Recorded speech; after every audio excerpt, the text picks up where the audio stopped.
स्काइनॉमिक्स academy.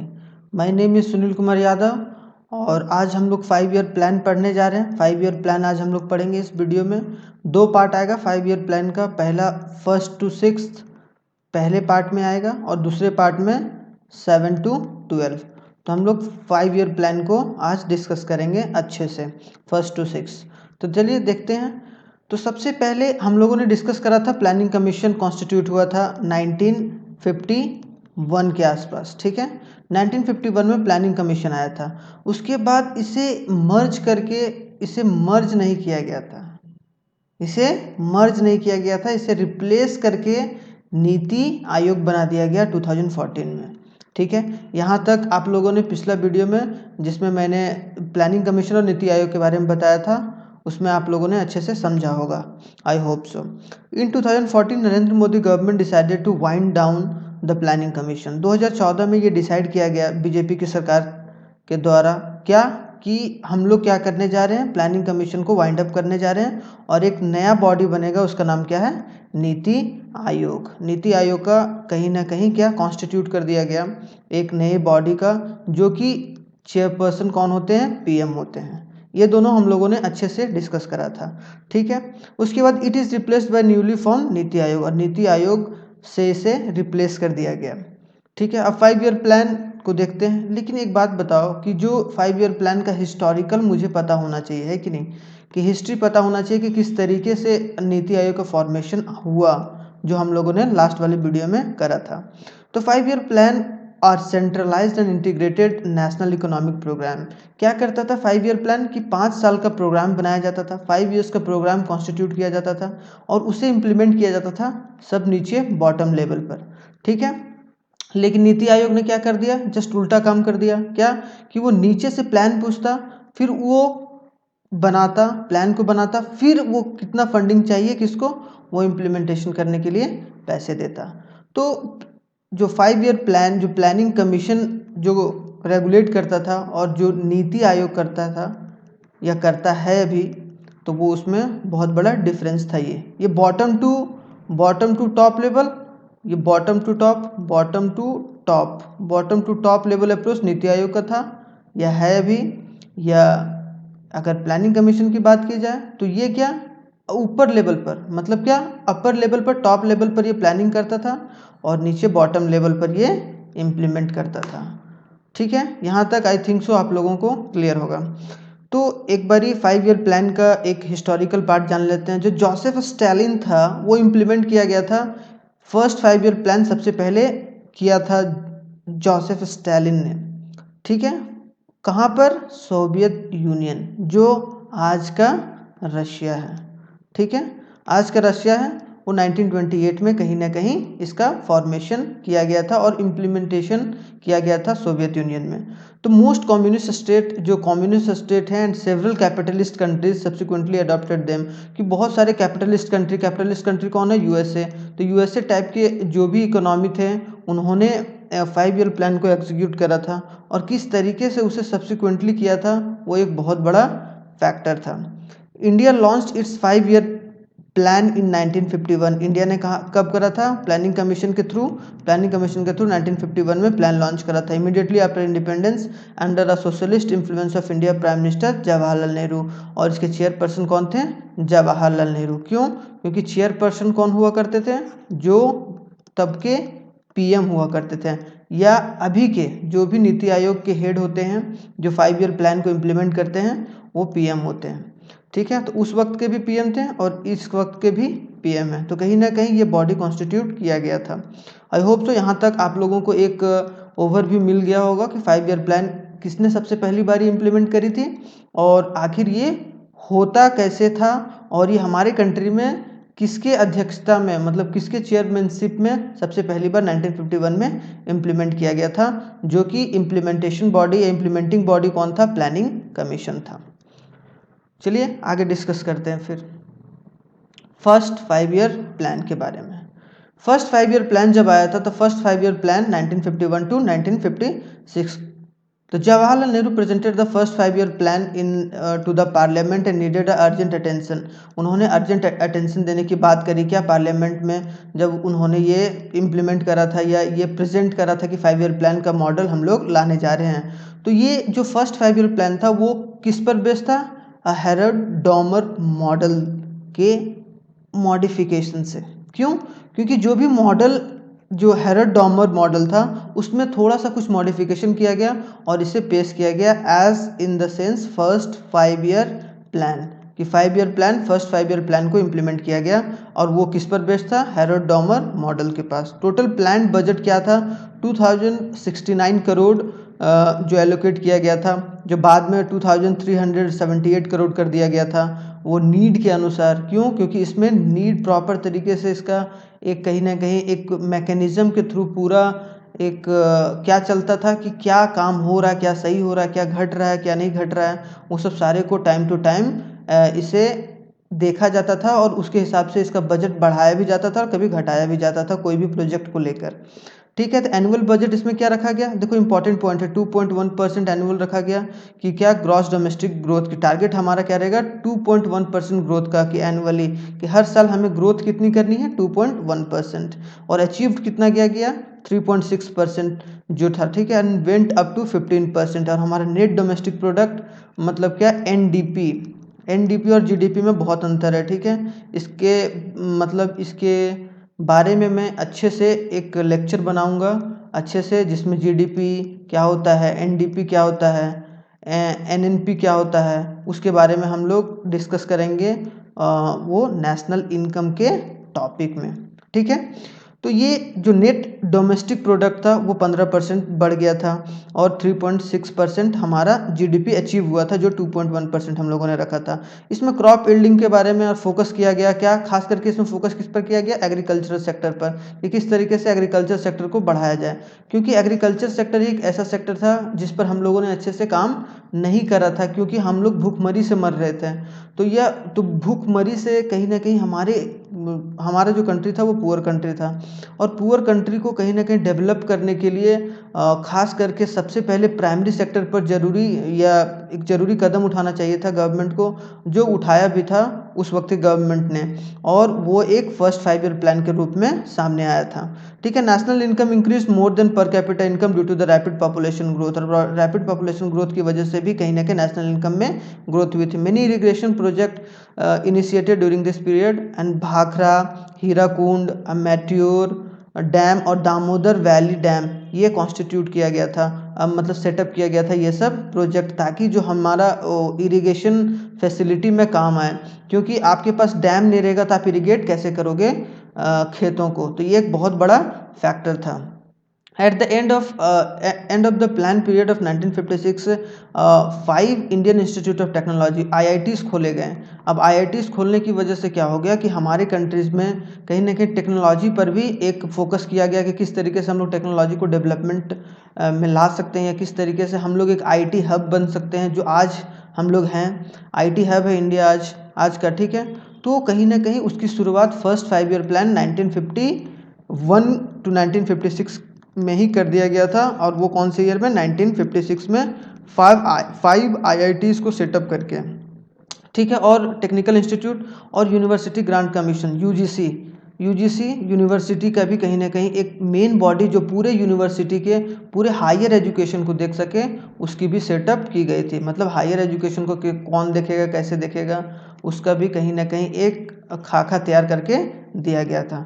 तो हम लोगों ने इसमें पढ़ा कि डैम क्या क्या पढ़ा हम लोगों ने, कि एग्रीकल्चर सेक्टर पर ज़्यादा फोकस किया गया था। एग्रीकल्चर सेक्टर पर इरिगेशन फैसिलिटीज़, हीराकुंड डैम बना, मैट्योर डैम बना, दामोदर वैली और भाखड़ा नंगल डैम बना। तो ये सब डैम बनने की वजह से इरिगेशन फैसिलिटी को इन्हेंस किया गया और हमारा जीडीपी 2.1 टारगेट किया गया था और हमारा ग्रोथ कितना हुआ 3.6। आई hope so first 5 year plan आप लोगों को पूरे अच्छे तरीके से समझ में आ गया होगा। अब चलिए चलते हैं सेकेंड 5 ईयर प्लान पर। अब सेकेंड 5 ईयर प्लान क्या था, सेकेंड 5 ईयर प्लान 1956 टू 1961 के बीच में बनाया गया था और इसको इम्प्लीमेंट किया गया था। Second 5 year plan focus on the development of public sector, और खास करके पब्लिक सेक्टर पर रैपिड इंडस्ट्रियलाइजेशन का। क्यों? क्योंकि देखो प्राइमरी सेक्टर होता है, एक सेकेंडरी सेक्टर होता है, एक टर्सरी सेक्टर होता है, ठीक है। तो प्राइमरी सेक्टर पर हम लोगों ने फर्स्ट 5 ईयर प्लान में फोकस करा और सेकेंडरी सेक्टर में हम लोगों ने क्या सेकेंड 5 ईयर प्लान पर फोकस करने की बात करी थी, ठीक है। तो ये महलनोबिस मॉडल पर बेस्ड था। पहला जो मॉडल था वो हेराल्ड डॉमर मॉडल पर बेस्ड था, कुछ मॉडिफिकेशन की गई थी उनके मॉडल को लेकर, बाकी सारा उन्हीं पर कॉन्सेप्ट बेस्ड था। और इसमें महलनोबिस मॉडल पर इकोनॉमिक डेवलपमेंट पर फोकस किया गया और इंडियन स्टैटिस्टिशियन जो प्रशांत पीसी महलनोबिस के नाम पर, मतलब क्या प्रशांत चंद्रा महलनोबिस इन 1953 जो इन्होंने मॉडल तैयार करे थे उसी पर बेस्ड सेकेंड 5 ईयर प्लान को तैयार किया गया और फोकस किस पर किया गया? एग इंडस्ट्री पर। किस पर फोकस किया गया? इंडस्ट्री पर, ठीक है। तो hydro electric power project and 5 steel plants Bhilai, Durgapur और Rourkela were establish with the help of Russia और Britain and the West Germany. ये जो सारे देश थे उनके मदद से कहीं ना कहीं सेटअप किया गया हमारे देश में स्टील प्लांट्स, ताकि हम अपने कंट्री में ही स्टील का प्रोडक्शन कर सकें और अपने इंडस्ट्री को बढ़ा सकें। क्योंकि हम क्या करते थे, हमारे ब्रिटिश क्या करता था, हमारे यहाँ से रॉ मटेरियल ले जाता था सुएज कैनाल से और वो अपने देश में जो इंग्लैंड में था वो क्या करता था या लंदन में, वहाँ से बना के वो फिर हमारे कंट्री में बेचता था। तो ये कहीं ना कहीं एक बहुत बड़ा फैक्टर था हमारे अनएम्प्लॉयमेंट का, या कहीं ना कहीं इंडस्ट्री को बढ़ने नहीं दिया गया ब्रिटिशर्स के द्वारा। तो कहीं ना कहीं एक बहुत बड़ा स्टेप था और इसमें बहुत सारे कंट्रीज़ खास करके यूके भी ने सपोर्ट करा था, ब्रिटेन ने भी सपोर्ट करा था कि आप सेटअप करूँगा। क्यों? क्योंकि यहाँ मार्केट बहुत बड़ा था ना इंडिया, तो इंडिया के मार्केट की वजह से यहाँ पर सेटअप किया गया। तो coal production was increased, coal production increase किया गया। More railways line were added in the North East, और नॉर्थ ईस्ट जो भी पार्ट थे हमारे कंट्री के नॉर्थ ईस्ट में, वहाँ पर रेलवे लाइन जोड़े गए ताकि क्या होगा, जो भी ट्रांसपोर्ट ऑफ गुड्स होगा वो अच्छे तरीके से पहुँचाया जाए। Tata institute of fundamental research, atomic energy commission of India setup किया गया, एटॉमिक एनर्जी पर काम करने की बात की गई। फिर total amount was allocated under the second 5 year plan 48 billion rupees को एलोकेट करने की बात की गई। India is also face the foreign exchange crisis, और इसी वक्त हमारे देश में फॉरेन एक्सचेंज क्राइसिस हो गया था। क्यों? क्योंकि हमारा जो क्या हो रहा था कि हम लोग पैसा दे रहे थे, हम लोग ज़्यादा उतना पैसे को जनरेट नहीं कर पाए सेकंड 5 ईयर प्लान में, क्योंकि हम लोगों ने बहुत खर्चा ही कर दिया, ये सेटअप करो वो सेटअप करो, लेकिन हम लोग उससे इनकम कैसे जनरेट करें ताकि हमारा जो फॉरेन रिजर्व है वो बना रहे, वो हम लोगों ने अच्छे से ध्यान नहीं दिया था। The rapid growth in population slow down the growth in the पर कैपिटा इनकम, और जैसे जैसे रैपिड ज़्यादा, अब देखो क्या हो गया कि जैसे जैसे ज़्यादा पॉपुलेशन हो जाएगा तो क्या हो जाएगा, कहीं ना कहीं पर कैपिटा इनकम कम हो जाएगा ना। अब सोचो पर कैपिटा इनकम क्या होता है कि 1000 लोग पर कितना, मतलब एक आदमी, मतलब अगर टोटल पर कैपिटा इनकम निकालोगे तो क्या कि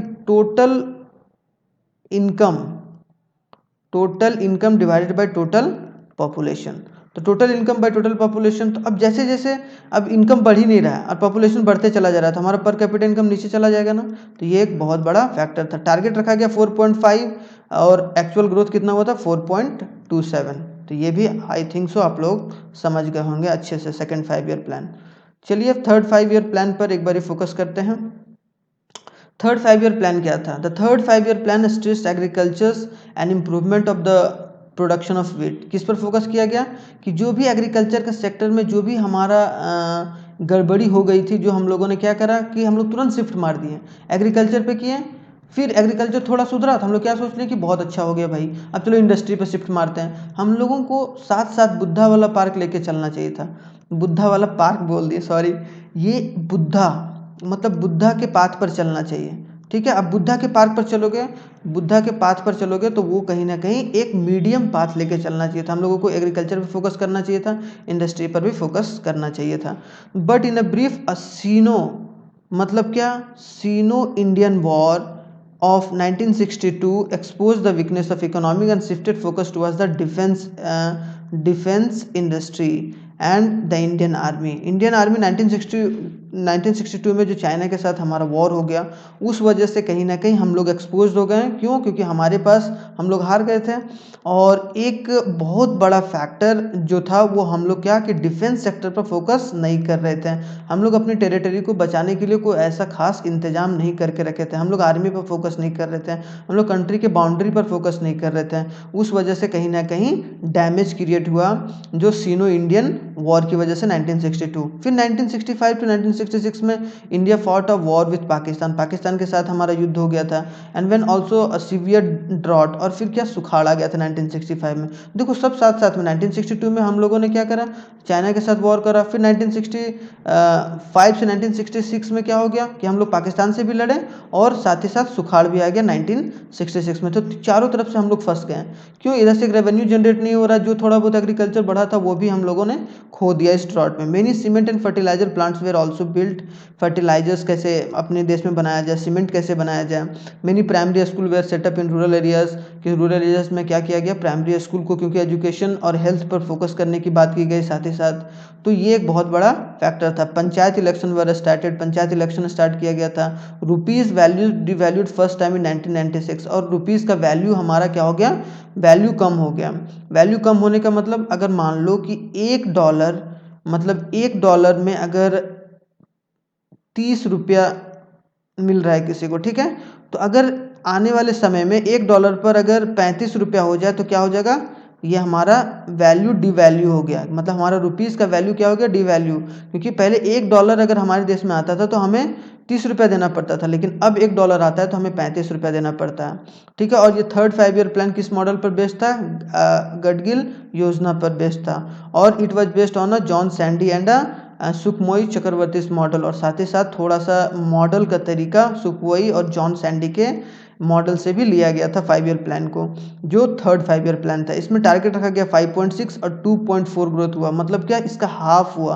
अब सोचो हाफ भी अच्छे से नहीं हो पाया, तो कहीं ना कहीं एक बहुत बड़ा सेटबैक था हमारे इकोनॉमी में। अगर इस बोला जाता है कभी, या उस वक्त के इकोनॉमिस्ट ने बोला था, या अभी के इकोनॉमिस्ट भी बोलते हैं क्या, कि थर्ड 5 ईयर प्लान को अगर अच्छे से टैकल कर लिया जाता तो आज हमारा इकोनॉमी कोई अलग डायरेक्शन में होता। तो ये एक बहुत बड़ी बात है। चलिए इसके बाद देखते हैं प्लान हॉलिडे क्या है। अब देखो प्लान हॉलिडे क्या है। Due to miserable failure of a third 5 year plan, the force to declare the plan holiday, इसमें प्लान हॉलिडे डिक्लेयर कर गया। क्यों? क्योंकि हमारा इकोनॉमी बहुत खस्ता हालत हो गया था। अब खस्ता हालत की वजह से क्या होगा कि अब सरकार पहले उस खस्ते हालत से उभरेगी तब ना फिर कोई प्लान व्लान बनाएगी।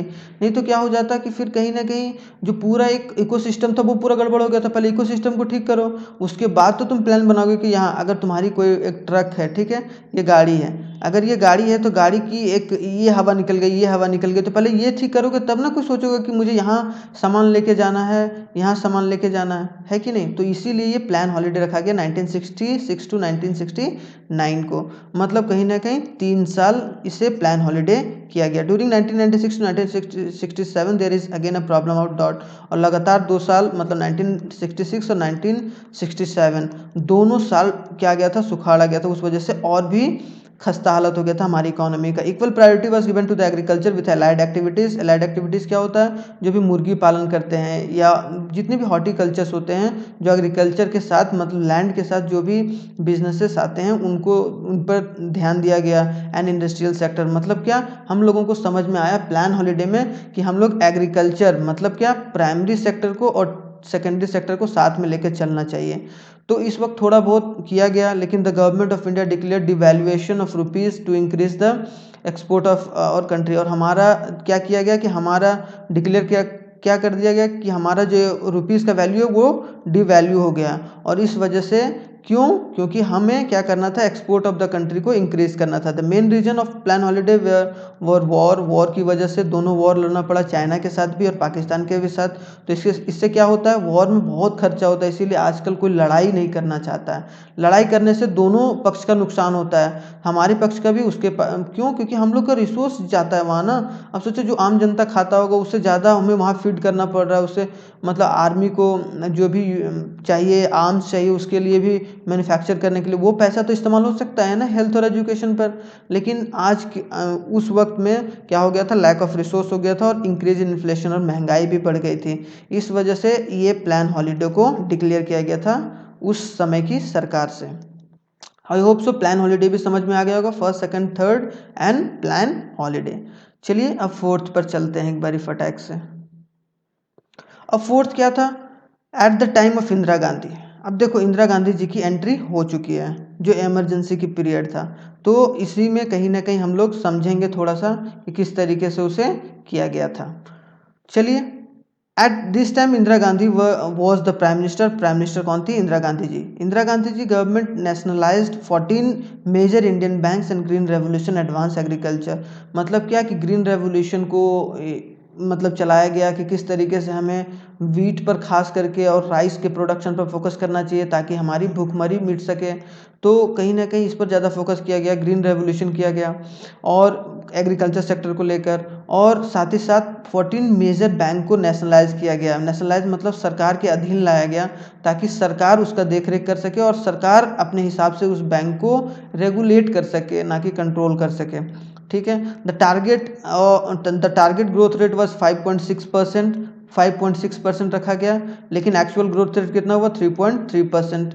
तो इस वक्त में हमें क्या करना था कि थोड़ा सा इंक्रीमेंट करना था, लेकिन हम लोग उतने ब्रॉड लेवल पर हम लोगों ने नहीं करा था। तो ये एक बहुत बड़ी सेटबैक थी उस समय की सरकार से, लेकिन उन्होंने बहुत ही मेहनत करी। क्यों, क्योंकि देखो एक हॉलीडे होने के बाद जो फोर्थ 5 ईयर प्लान 1969 टू 1974 के बीच में आया था, तो वो बहुत बड़ा एक इम्पॉर्टेंट था और उसमें काम भी बहुत सारा हुआ था। In addition the situation of East Pakistan, और उसी वक्त बांग्लादेश को भी कहीं ना कहीं प्रॉब्लम हो गई थी and becoming a dire as a Indo Pakistan war in 1971 and Bangladesh liberalisation war took place year marked for the industrial development. और उसी वक्त जो सिचुएशन था, मतलब ईस्ट पाकिस्तान किसको, ये हमारा ईस्ट है, ये हमारा वेस्ट है ना, ये हमारा वेस्ट, हमारा कंट्री अगर यहाँ पर है तो इसका ईस्ट था। तो ईस्ट पाकिस्तान को हम लोग क्या बोलते थे, बांग्लादेश। ठीक है, और वेस्ट पाकिस्तान को हम लोग क्या बोलते थे, जो आज का पाकिस्तान है। तो कहीं ना कहीं इन दोनों के बीच में भी रस्साकसी चल रही थी, तो उसको भी सुलझाने का काम के साथ साथ कहीं ना कहीं एक बहुत बड़ा जिम्मेदारी था इंदिरा गांधी की गवर्नमेंट पर। तो India also performed a smiling Buddha underground nuclear test, जो पोखरण 1 का जो टेस्ट किया गया, तो वो भी किया गया ताकि हमारे पास अपना न्यूक्लियर वेपन हो, ताकि दूसरा कंट्री को धमका ना सके, या कहीं ना कहीं एक पावरफुल कंट्री के रूप में हम लोग भी उभर पाएँ। तो ये कहीं ना कहीं एक स्माइलिंग बुद्धा जो अंडरग्राउंड न्यूक्लियर टेस्ट था उसे पोखरण 1 बोला गया था। तो वो राजस्थान में किया गया 18 मई 1974। देखो यहीं से क्वेश्चन बन जाता है, 18 मई 1974 कौन राजस्थान में हुआ था, कौन सा हुआ था, कौन सा test, Pokhran 1 smiling Buddha underground nuclear test. The fleet has also been deployed to warn the India's against attacking West Pakistan and extending the war, कि कहीं ना कहीं बहुत सारे आर्मी को डिप्लॉय किया गया ताकि जो भी वेस्ट पाकिस्तान के साथ झगड़ा चल रहा है उसे ज़्यादा एक्सटेंड न किया जाए और सही मायने में उसे ज़्यादा बढ़ावा ना दिया जाए और यहीं पर इस चीज़ को रोका जाए।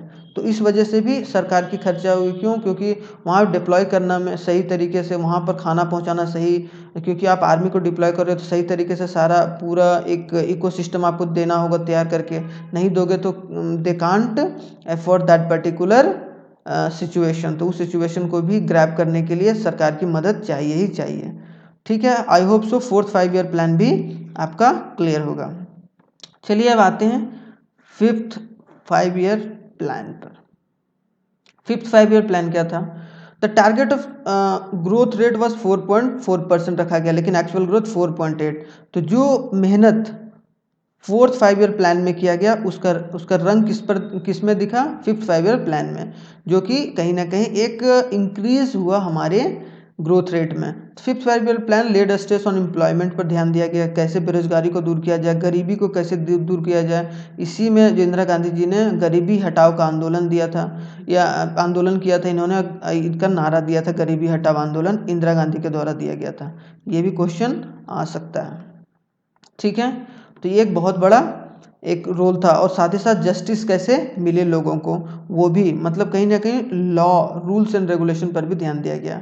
The plan also focused on the self reliance on agriculture production and defence, और डिफेंस और एग्रीकल्चर प्रोडक्शन दोनों साथ साथ, मतलब कहीं ना कहीं एक सेल्फ रिलायंट, कि हम लोग खुद उसे मैन्युफैक्चर करें, खुद हम लोग प्रोड्यूस करें। ऐसा ना हो कि हम लोग कहीं से, मुझे या हम लोगों को या हमारी कंट्री को इंपोर्ट करना पड़े। तो हमारी कंट्री इंपोर्ट करने से बच रही थी सेल्फ रिलायंट के नाम से। तो कहीं ना कहीं सेल्फ रिलायंट होगा तो क्या होगा, कहीं ना कहीं हमारा इंपोर्ट पर ज़्यादा तवज्जो नहीं होगा और हम लोग एक्सपोर्ट करने की बात करेंगे। तो in 1978 newly elected Morarji Desai government आ गई थी, मोरारजी देसाई गवर्नमेंट आ गई थी and rejected the plan. Morarji Desai government आने के बाद जो जनता पार्टी की गवर्नमेंट थी, तो कहीं ना कहीं इन्होंने क्या करा, रिजेक्ट कर दिया था प्लान को। जनता पार्टी की गवर्नमेंट आ गई थी, तो ये एक बहुत बड़ा कहीं ना कहीं उसका जो भी प्लान था इंदिरा गांधी जी का, उसने क्या करा, ख़त्म कर दिया। ठीक है। And electricity supply act was amended in 1975। 1975 में कहीं ना कहीं इसे अमेंड कर दिया गया, इलेक्ट्रिसिटी सप्लाई एक्ट के, किस तरीके से इलेक्ट्रिसिटी का सप्लाईमेंट हो और क्या हो क्या ना हो। The Indian national highway system को इंट्रोड्यूस किया गया, कैसे नेशनल हाईवे सेटअप हो और कौन कौन से स्टेट के साथ इसको किस तरीके से बनाया जाए। मिनिमम नीड प्रोग्राम जो MNP जो था उसको चालू किया गया 1974, और 1978 में जो 5 ईयर प्लान था, 5th 5 year plan, it is prepared and launched by DP धर, और DP धर कमेटी के द्वारा कहीं ना कहीं इसे बनाया गया था और इम्प्लीमेंट करने की बात करी थी इन्होंने। ठीक है। तो 5 ईयर प्लान आप लोगों को अच्छे से समझ में आ गया होगा। ठीक है। अब हम लोग चलते हैं रोलिंग प्लान पर, कि रोलिंग प्लान क्यों हुआ था। अब देखो बार बार क्या हो रहा था कि हमारे देश में गवर्नमेंट चेंज हो रही थी, पहले इंदिरा गांधी की गवर्नमेंट, उसके बाद क्या मोरारजी देसाई की गवर्नमेंट, जो जनता पार्टी, यहाँ कांग्रेस पार्टी, ये कांग्रेस पार्टी, ये जनता पार्टी, फिर कांग्रेस पार्टी। तो कहीं ना कहीं ये उलटफेर चल ही रहा था। तो कहीं ना कहीं फिर Janata Party government rejected the 5th 5 year plan and introduce a new 6th year plan. New 6th year plan 1978 to 1980 में, जिसे रोलिंग प्लान कहा गया। ठीक है। The plan was again rejected by the Indian National Congress government 1980, और 1980 में फिर से इसे चेंज कर दिया गया। तो मतलब इसीलिए इसे रोलिंग, मतलब क्या, प्लान बन रहा था फिर ख़त्म हो रहा था, प्लान बन रहा था फिर ख़त्म हो रहा था। इसीलिए इसका जो 2 साल जो ये उठापटक होते रहा हमारे पॉलिटिकल सिस्टम में, या पॉलिटिकल हमारे जो भी एस्पेक्ट्स हैं, इस वजह से इसका जो नाम रखा गया वो रोलिंग प्लान रखा गया 1978 टू 1980 के बीच में। The main advantage of rolling plan was that there were flexible and not able to overcome the rigidity of fixed 5 year plan. और इसमें कहीं ना कहीं एक फ्लेक्सिबिलिटी आई थी। ये फ्लेक्सिबिलिटी जानबूझ के नहीं लाई गई थी, ये कहीं ना कहीं ये बोल सकते हैं हम लोग की फ्लेक्सिबिलिटी थी, कि जो सरकार आ रही थी जो नीड के अनुसार उसका काम करते चली जा रही थी, मतलब नीड है ये तो इस पर वर्क करो भाई। ठीक है। The main disadvantage of the plan was that if the target were revised each year, और इसमें क्या कि हर साल टारगेट को रिवाइज किया जा रहा था, इसीलिए कहीं ना कहीं एक बहुत बड़ा डिसएडवांटेज था। क्योंकि आप फिर एक बार आप प्लान सेटअप कर लो ना, फिर उस पर आप चलो फिर थोड़ी थोड़ी चेंजेस करते रहो। अब एक बार आपने क्या करा कि 5.5% हम लोग ग्रोथ रेट करेंगे, एक बार क्या चलो 2.3% करते हैं भाई, अब कोई दूसरा आ रहा है तो फिर कर रहा है 4.3%, तो कहीं ना कहीं एक बहुत बड़ा डिसएडवांटेज था। It became difficult to achieve the target laid down in the 5 year period and it turned out to a complex plan, और कहीं ना कहीं ये कॉम्प्लेक्स प्लान बन गया, इस वजह से कोई 6th ईयर प्लान अच्छे से बन ही नहीं पाया था। इसलिए हम लोगों ने इसे 2 साल में जो ये रोल करते चला जा रहा था, इसे हम लोग रोलिंग प्लान का नाम दे दिए। ठीक है। आई होप सो यहाँ तक पूरे अच्छे तरीके से क्लियर होगा। अब 6th 5 ईयर प्लान पर आते हैं। 6th 5 ईयर प्लान क्या था। देखो 6th 5 ईयर प्लान जो था, द टारगेट ग्रोथ रेट 5.2% रखा गया, और 5.7% फिर से हमारा इकोनॉमी कहीं ना कहीं थोड़ी बहुत पटरी पर आ गई। ठीक है। तो the 6th 5 year plan marked as a beginning of economic liberalisation, और ये इकोनॉमिक लिबरलाइजेशन मतलब जो एलपीजी रिफॉर्म हुआ था, liberalisation, privatisation and globalisation reform हुआ था 1991 में, वो यहीं से शुरुआत हो गया था। जो हम लोग सेल्फ रिलायंट की बात किया करते थे, मतलब क्या कि हम लोग सिर्फ अपने देश में सारा चीज़ करेंगे, हम लोग बाहर से ना इंपोर्ट करेंगे ना अच्छे तरीके से एक्सपोर्ट करेंगे, तो उसका कहीं ना कहीं जो लिबरलाइजेशन का थोड़ा सा कॉन्सेप्ट था वो हमारा 6th ईयर प्लान फिर 6th 5 ईयर प्लान पर फोकस होने लगा था। Price control were eliminated and the ration shop were closed, कि प्राइस कंट्रोल एलिमिनेट कर लिया गया कि हम लोग प्राइस कंट्रोल नहीं करेंगे, मार्केट पर छोड़ दिया गया। अब एक बारी आप मार्केट पर छोड़ देते हो तो क्या कर रहे हो, आप मार्केट को लिबरल बना रहे हो, मतलब अब प्राइवेट खिलाड़ी आ सकता है और वो उसको अच्छे से तवज्जो दे सकता है। This led a increase in the food price, और इस वजह से क्या हो गया, जब मार्केट को खुला छूट दे दिया गया तो उससे क्या हो गया कि फूड प्राइस बढ़ता चला गया and increase in the cost of living, और धीरे धीरे जो रहने के लिए जो भी पैसा खर्च किया जाता था उसमें बढ़ोतरी होती गई। This led to be the end of Nehruvian socialism, और ये कहीं ना कहीं जो सोशलिज्म जो नेहरू जी ने स्टार्ट करा था उसकी एंड हो गई थी 6 5 ईयर प्लान में। देन नाबार्ड, मतलब क्या, national bank for agriculture and rural development, NABARD का भी फॉर्मेशन हो गया था। नाबार्ड कौन है, एक रूरल बैंक है। रूरल बैंक है मतलब जो सारे किस तरीके से रूरल एरियाज़ पर या रूरल एरियाज़ में क्रेडिट को प्रोवाइड किया जा सके, ये रूरल एरियाज़ में किस तरीके से क्रेडिट प्रोवाइड किया जाए, ये रूरल एरियाज़ पर फोकस करता था NABARD. And was established and developed in the rural areas, और ये इस्टेब्लिश कब किया गया था, 12 जुलाई 1982 में, जो कि 6 5 ईयर प्लान में है, by the recommendation of Sivaraman committee, और शिवारमन कमेटी ने इसे रिकमेंड करा था। तो ये बहुत इंपॉर्टेंट क्वेश्चन है, तो इसे आप लोग अच्छे से पढ़ लीजिएगा, ठीक है। Military 5 year plan become a continuous with a planning commission plans, और प्लानिंग कमीशन के साथ साथ जब 5 ईयर प्लान, जो मिलिट्री का 5 ईयर प्लान था कि मिलिट्री को या डिफेंस सेक्टर को कैसे हम लोग आगे ले चलें, वो साथ ही साथ चलता रहा। और 6 5 year plan was a great success of Indian economy, और इंडियन इकोनॉमी के लिए 6 5 ईयर प्लान को एक बहुत बड़ा सक्सेस माना जाता है। क्यों, क्योंकि इसमें बहुत अच्छे अच्छे काम हुए थे, हमारा इकोनॉमी लिबरल हुआ था, फूड प्राइसेस थोड़ा बहुत बढ़ा था, स्टैंडर्ड ऑफ लिविंग भी बढ़ा था। तो सोशलिज्म का जो कॉन्सेप्ट था, हम लोग अपने अपने में सिमट कर रह जाएं, उस पर कॉन्सेप्ट को हटकर कहीं ना कहीं हम लोग मार्केट को फ्री करने की बात करी हम लोगों ने। नाबार्ड का फॉर्मेशन हुआ, रूरल एरियाज पर फोकस किए, और कहीं ना कहीं साथ ही साथ ये एक ग्रेट सक्सेस था हमारे इकोनॉमी के लिए, क्योंकि हमारा एक्चुअल ग्रोथ रेट क्या 5.7% था, जो कि 5.2 को टारगेट किया गया था। आई होप सो यहाँ तक क्लियर होगा। अब हम लोग जो नेक्स्ट वीडियो में पढ़ेंगे वो क्या पढ़ेंगे, 7th to 12th 5 year plan, ठीक है। तो यहाँ तक 6 5 ईयर प्लान तक अगर किसी किन्हीं को भी कोई भी डाउट है तो वो आप लोग अच्छे से पूछ सकते हैं हमारे कमेंट बॉक्स में, या हमारा व्हाट्सएप नंबर 9771782844 हमारा व्हाट्सएप नंबर है, वहाँ पर आप मैसेज कर सकते हैं। और ये PDF आप लोगों को डिस्क्रिप्शन बॉक्स में मिल जाएगा, नीचे नीचे आप लोग डिस्क्रिप्शन में जाओगे तो आप लोग वहाँ से डाउनलोड कर सकते हो ये वाली PDF। Thank you for watching.